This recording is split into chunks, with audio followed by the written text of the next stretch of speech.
Dear learners, welcome to my channel Riyaz Sir English Care. Though you know my introduction, I would like to share my introduction with you. You can connect with me through this email number. Dear learners, today I would like to share with you your subject English second paper. Before that, now I would like to share a good picture with you. Look at the pictures and answer the questions. My dear learners, what will happen if you eat fruits? Do you know? Please try to answer. If we eat fruits, we will get vitamins. Here is another picture. This picture will also produce another sentence. What will happen if a person takes exercise regularly?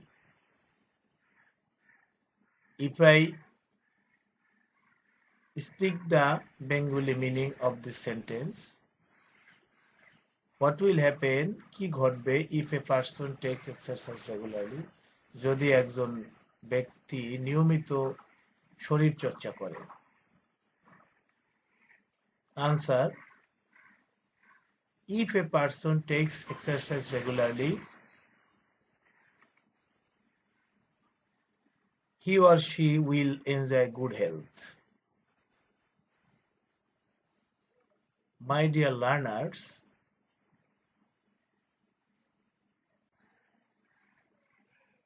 what would you do if you were a bird?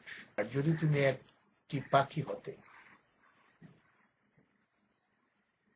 Answer: if I were a bird, যদি আমি একটি পাখি হতাম, I would fly. আমি উড়ে যেতাম। Dear learners, we have already seen that one action is completely dependent on another action. So our today's lesson is on conditional. In your English grammar book, there is an item conditional. So today I would like to discuss about conditional. Learning outcomes. So by the end of the lesson, the students, the learners will be able to learn what a conditional sentence is. তোমরা জানতে পারবে conditional sentence কি, learn the kinds and the structure of conditional sentences, conditional sentence এর শ্রেণী বিভাগ তোমরা জানতে পারবে, use of conditional sentences in language, conditional sentence বা conditional বাক্যকে তোমরা ভাষায় ব্যবহার করতে পারবে। তো okay, let's see what conditional sentence is. My dear learners, I would like to translate this message in Bangla.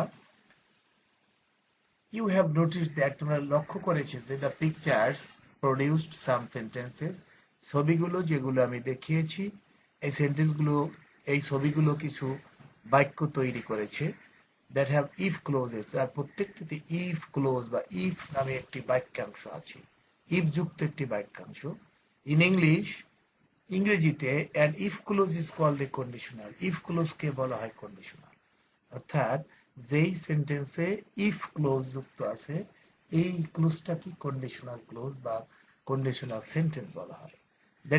that is এর দ্বারা বোঝা when an action depends on another action, যখন একটি কার্য আরেকটি কার্যের উপরে নির্ভর করে in a sentence, একটা সেন্টেন্সে, it is called a conditional sentence. এটা কি বলা হয়? conditional sentence. তাহলে আমরা বুঝতে পেরেছি কন্ডিশনাল সেন্টেন্স কি, এর ব্যাখ্যাটা কি। Let's study the following sentences. আমরা নিচের সেন্টেন্সটি একটি স্টাডি করি, একটি চর্চা করি, তাইলে বুঝতে পারবো কন্ডিশনাল সেন্টেন্স কি এবং কিভাবে। If you save money, you will become rich. যদি তুমি টাকা সেভ করো বা টাকা জমা করে রাখো, you will become rich, তুমি ধনী হতে পারবে। Dear learners, here is two clauses. If you save money, this is conditional clause. As we before told you that if clause is called conditional clause. আমরা যেহেতু আগেই বলেছি যে if clause K conditional sentence clause বলা হয়, সুতরাং এই ক্লোজটিকে conditional clause, বাকি যে ক্লোজটি রয়েছে এই ক্লোজটি হচ্ছে মেইন ক্লোজ। আমরা এই সেন্টেন্সটিকে অন্যভাবেও লিখতে পারি। আমরা মেইন ক্লোজটাকে সেন্টেন্সের আগে লিখতে পারি এবং ইফ ক্লোজটিকে পরে লিখতে পারি। সেক্ষেত্রে তোমরা লক্ষ্য করেছো যে এই যে ইফ একটি কনজাংশন, এটা যেহেতু বাক্যের দুটি বাক্যের মাঝখানে বসেছে, এখন এই দুইটা বাক্যকে সংযুক্ত করেছে ইফ কনজাংশনটি দিয়ে, সুতরাং এখানে আর কোনো কমার প্রয়োজন নেই। Okay learners, in a conditional sentence, একটি কন্ডিশনাল সেন্টেন্সে বা একটি কন্ডিশনাল বাক্যে the if clause can come at the beginning, if ক্লোজটি বাক্যের শুরুতেও আসতে পারে, or end of a sentence, অথবা একটা সেন্টেন্সের শেষেও আসতে পারে। When the conditional clause comes first, যখন কন্ডিশনাল ক্লোজটি প্রথমে আসে, it is followed by a comma, এটা একটি কমা ব্যবহার করতে হয়। When it comes at the end, এটা যখন বাক্যের শেষে আসে, there is no comma. Dear learners, you have noticed that if you save money, এখানে একটি কমার ব্যবহার করা হয়েছে যেহেতু এই ইফ যুক্ত ক্লোজটি বাক্যের শুরুতে এসেছে। আগেই কথা ছিল এখানে if clause can come at the beginning or end of the sentence, when the conditional clause is comes first, it is followed by a comma. আমরা এখানে সেই কমাটি লক্ষ্য করতে পেরেছি। পরবর্তীতে বলা হয়েছে when it comes at the end, যখন এটা বাক্যের শেষে আসে, there is no comma, কোনো কমা নেই বাক্যের শেষে, যেহেতু ইফ ক্লোজটি, এই যে ইফ যুক্ত ক্লোজটি এখানে বাক্যের শেষে এসেছে, সুতরাং এখানে কোনো কমার ব্যবহার আমরা লক্ষ্য করছি না। তাহলে বোঝা গেছে কন্ডিশনাল সেন্টেন্স দুই ভাবেই আমরা লিখতে পারি। যদি বাক্যের শুরুতে লিখি, এই কন্ডিশনাল সেন্টেন্সটি শেষ হওয়ার পরে একটি কমা ব্যবহার করতে হবে। আর যদি বাক্যের প্রথমে আমরা কন্ডিশনাল না লিখি, কন্ডিশনালটি যদি ইফ ক্লোজটি শেষে লিখি, সেক্ষেত্রে ইফ বাক্যের মাঝখানে পড়ে যায়, সুতরাং কমার ব্যবহার করার প্রয়োজন করে না। সো আমরা জানতে পেরেছি কন্ডিশনাল সেন্টেন্স কিভাবে লিখতে হয়, কন্ডিশনাল সেন্টেন্স কি। আমরা এখন দেখব there are three main types of conditional sentences. Conditional sentences তিনটি রূপ আছে, তিন ধরনের conditional sentence রয়েছে। Dear students, first conditional sentence, second conditional sentence and third conditional sentence, এই তিন প্রকার conditional sentence নিয়ে আমরা আজকে তোমাদের সাথে বিস্তারিত আলোচনা করব। Dear learners, listen and see the video carefully. I think then you will be able to understand everything. Okay, my dear learners, first of all, first conditional, possibility. আমরা এখানে লিখেছি ফার্স্ট কন্ডিশনালের ব্র্যাকেটে একটি কথা লেখা আছে পসিবিলিটি। পসিবিলিটি কথাটির অর্থ হলো সম্ভাবনা, অর্থাৎ একটি কাজ যেটা কন্ডিশনাল বাক্যের মাধ্যমে প্রকাশিত হবে, এটার সম্ভাবনা আছে, পসিবিলিটি আছে। একটা এক্সাম্পল এখানে দেওয়া আছে, ইফ ইউ ইট ভেজিটেবল, যদি তুমি শাকসবজি খাও, you will get vitamins and minerals, তুমি ভিটামিন এবং খনিজ লবণ পাবে। এই যে সেন্টেন্সটিতে আমরা একটু ব্যাখ্যা করলে বুঝতে পারবো, first conditional is used to talk about something that is quite likely to happen in the future. First conditional হচ্ছে এমন কিছু নিয়ে কথা বলা হয় যেটা ভবিষ্যতে অবশ্যই হবে, এরকমের কোনো বিষয় নেই। ইট ইজ ভেরি পসিবল, এটা খুবই সম্ভব। That you will eat vegetables, তুমি ভেজিটেবলস বা শাকসবজি তুমি এটা খেতে পারবে, ইন দ্যাট কেস, এবং সেক্ষেত্রে you will get vitamins and minerals, তুমি ভিটামিন এবং মিনারেলও পাবে।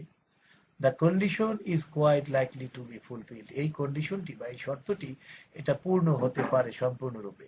সুতরাং আমরা এটাকে পসিবিলিটি হিসেবে বলতে পারি। First conditional always possibility, first conditional হলো সবসময় সম্ভাবনা থাকে। আমরা যে সেন্টেন্সটা এখানে বলেছি ভেজিটেবলস খাওয়ার কথা, এটা খাওয়াও সম্ভব এবং এটা খাওয়ার পরে ভিটামিন পাওয়াও সম্ভব। সুতরাং এটা পসিবিলিটি বা পসিবল হিসেবে ফার্স্ট কন্ডিশনাল কেস, কোনো কাজ যখন সম্ভব বা পসিবল এই অর্থে আমরা কন্ডিশনাল ব্যবহার করব তখন এটা ফার্স্ট কন্ডিশনাল হিসেবে ব্যবহার করব। Dear students, I have provided the structure of first conditional. এখানে একটি স্ট্রাকচার তোমরা লক্ষ্য করেছো, if plus present simple plus future simple. Present simple এবং ফিউচার সিম্পল এই কথাটি কি জিনিস আসলে প্রশ্ন হতে পারে তোমাদের, প্রেজেন্ট সিম্পল কি আবার ফিউচার সিম্পল কি? My dear students, present simple that means present indefinite tense এবং future simple means future indefinite tense. তোমরা নিশ্চয়ই টেন্স সম্পর্কে জ্ঞান রাখো আশা করি। ইফ ক্লোজটি প্রেজেন্ট সিম্পল হলে তার পরবর্তী ক্লোজটি ফিউচার সিম্পল হবে। যেমন আমরা এখানে লক্ষ্য করছি, if you eat vegetables, if eat কথাটি প্রেজেন্ট সিম্পল এবং পরবর্তীতে বলা যায় ইউ উইল গেট, এই যে উইল গেট এটা ফিউচার সিম্পলের একটি উদাহরণ। আমরা লক্ষ্য করেছি স্ট্রাকচারটি এখানে কার্যকর হয়েছে। ওকে ডিয়ার স্টুডেন্টস, নাও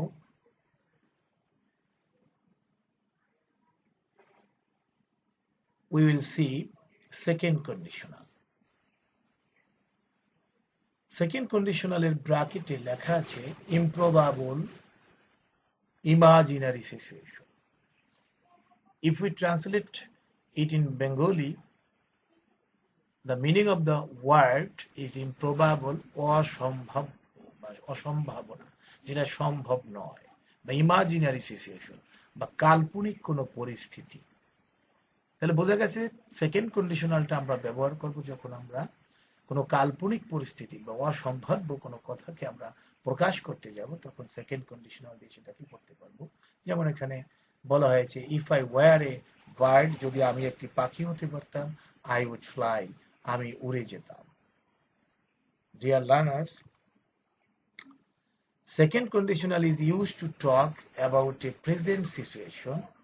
সেকেন্ড কন্ডিশনালটি একটি বর্তমান পরিস্থিতি বর্ণনা করতেই ব্যবহার করা হয়, হুইচ ইজ ইম্পসিবল, যেটা অসম্ভব। অ্যান ইমাজিনারি সিচুয়েশন, এটা হচ্ছে একটি কাল্পনিক পরিস্থিতি। Were the condition cannot be fulfil, যেখানে কন্ডিশন বা শর্তটি পূর্ণ হয় না, because I am not a bird. কারণ আমরা যে কথাটি এখানে বলেছি if I were a bird, আমি যদি পাখি হতে পারতাম, আসলে কি আমাদের পক্ষে পাখি হওয়া সম্ভব? সম্ভব না। এটা একটি ইমাজিনারি সিচুয়েশন বা কাল্পনিক কথা। আই উড ফ্লাই, আমি উড়ে যেতাম, আসলে কি আমরা উড়ে যেতে পারবো? তাহলে এটা কাল্পনিক, আমরা নিঃসন্দেহে বলতে পারি। এরকম কাল্পনিক সিচুয়েশন বা কাল্পনিক পরিস্থিতি বর্ণনা করার জন্য সেকেন্ড কন্ডিশনালটি ব্যবহার করতে হয়। Dear learners, let's see the example. If Rina changed her job, যদি রিনা তার চাকরিটি পরিবর্তন করত, she would be happy, সে সুখী হতো। এখানে যদি আমরা দেখি, it is also used to talk about a future event. এই সেকেন্ড কন্ডিশনালটা কোনো ফিউচার ইভেন্টও বর্ণনা করতে পারে, that is unlikely to happen, যেটা ঘটার কোনো সম্ভাবনা নেই। আমরা যদি এই সেন্টেন্সটি অবজার্ভ করি, এখানে বলা হয়েছে the speaker is not sure, এখানে বক্তা নিশ্চিত নয় that Rina will change the job, Rina যে চাকরিটি পরিবর্তন করবে, বলা হয়েছিল না if Rina change her job, যদি রিনা চাকরিটি পরিবর্তন করত। এই যে রিনা চাকরিটি পরিবর্তন করবে, এটা স্পিকার নিশ্চিত না, শিওর নয় স্পিকারের ক্ষেত্রে। So it is unlikely that the condition will be fulfilled. সুতরাং এটা অসম্ভব কথা যে কন্ডিশন বা শর্তটি যে পূর্ণ হবে, সেটা অসম্ভব কথা নাও হতে পারে। এখানে যেহেতু রিনা যে চাকরিটি পরিবর্তন করবে, সেই কথাটা তো স্পিকার জানে না, যে বলছে সে জানে না। সুতরাং আমরা বলতে পারি একটি ইমাজিনারি বা কাল্পনিক সিচুয়েশনকে ব্যাখ্যা করতে সেকেন্ড কন্ডিশনালটি ব্যবহার করা হয় এবং এটার স্ট্রাকচারটি দাঁড়ায় এভাবে। ডিয়ার লার্নার্স, তোমরা দেখেছো স্ট্রাকচারটি if plus past simple plus future in the past. আমরা ইতিমধ্যে পাস্ট সিম্পলের কথা বলেছি যে পাস্ট সিম্পল আছে পাস্ট ইনডেফিনিট টেন্স। ইফ যুক্ত ক্লোজটি, ইফের অংশটি যদি পাস্ট সিম্পল হয়, পরবর্তী অংশটি হবে ফিউচার ইন দ্য পাস্ট। তোমাদের একটি প্রশ্ন হতে পারে যে ফিউচার ইন দ্য পাস্ট কি? ফিউচার ইন দ্য পাস্ট হচ্ছে এরকমের একটি অবস্থা, সাবজেক্টের পরে আমরা উড, কুড অথবা মাইট এই তিনটি মডেলের যে কোনো একটি ব্যবহার করে ভার্বের প্রেজেন্ট ফর্ম বা V1 means base form of verb বা প্রেজেন্ট ফর্ম এটা ব্যবহার করলে এটা সচরাচর এটাকে আমরা ফিউচার ইন দ্য পাস্ট বলি। ইফ ক্লোজটি পাস্ট ইনডেফিনিট হলে পরবর্তী ক্লোজটি ফিউচার ইন দ্য পাস্ট হবে, আমরা এটা জানি। আর এখানে যেহেতু শুধু উড উড কথাটি লেখা হয়েছে, সাধারণত উড দিয়েই ফিউচার ইন দ্য পাস্টটি আমরা প্রকাশ করি এই জন্য। Okay, dear learners, now I would like to discuss third conditional. If my friend have invited me, যদি আমার বন্ধু আমাকে আমন্ত্রণ করতো, I would have joined this party. আমি ওই পার্টিতে অংশগ্রহণ করতাম। Dear learners, third conditional is used to talk about something in the past. Third conditionalটি অতীতের কিছু বলার জন্য ব্যবহার করা হয় that did not happen, যেটা ঘটেনি। He did not invite me, এখানে যে বলা হয়েছে if my friend had invited me, যদি আমার বন্ধু আমাকে আমন্ত্রণ করতো, তাহলে কি আমন্ত্রণ করছে? নিশ্চয়ই করে নাই। সে কারণেই এখানে বলা হয়েছে I did not join his party, এবং আমি I would have joined his party, আমি করতাম, আসলে তো আমি জয়েন করি নাই। It is an unfulfilled condition in the past, এটা হচ্ছে অতীতকালের একটি অপূরণীয় শর্ত। আমরা দেখবো এরকমের হলে আমরা যে থার্ড কন্ডিশনালের যে স্ট্রাকচারটি দাঁড়ায়, স্ট্রাকচারটি হচ্ছে if plus past perfect plus would have plus past participle. তোমাদের জ্ঞাতার্থে আরো বলবো আমি, এই উড হ্যাভ এর জায়গায় কুড হ্যাভ, মাইট হ্যাভ এই তিনটির যে কোনো একটি ব্যবহার হতে পারে, তারপরে ভার্বের পাস্ট পার্টিসিপল ব্যবহার করব। এই স্ট্রাকচার অনুযায়ী যে সেন্টেন্স, এই সেন্টেন্সটাকে আমরা থার্ড কন্ডিশনাল হিসেবে বিবেচনায় আনব। মাই dear students, I would like to divide this class into two sections. It is quite impossible to present all the conditional in a sentence. It is possible, but as I have taken the class online, this class is online basis, so dear students, class should be short. So I have cut the class into two. The next part you will get in another day. আমি পরবর্তী অংশটি কন্ডিশনালে তোমাদের পরবর্তী আরেকটি ক্লাসে নিব এবং সেখানে তোমাদের কন্ডিশনালের ইভালুয়েশন আমরা দেখব তোমরা কন্ডিশনাল বুঝতে পেরেছো কি পেরেছো না। Stay with my channel Riyaz Sir English Care. Please subscribe my channel Riyaz Sir English Care. Thank you all.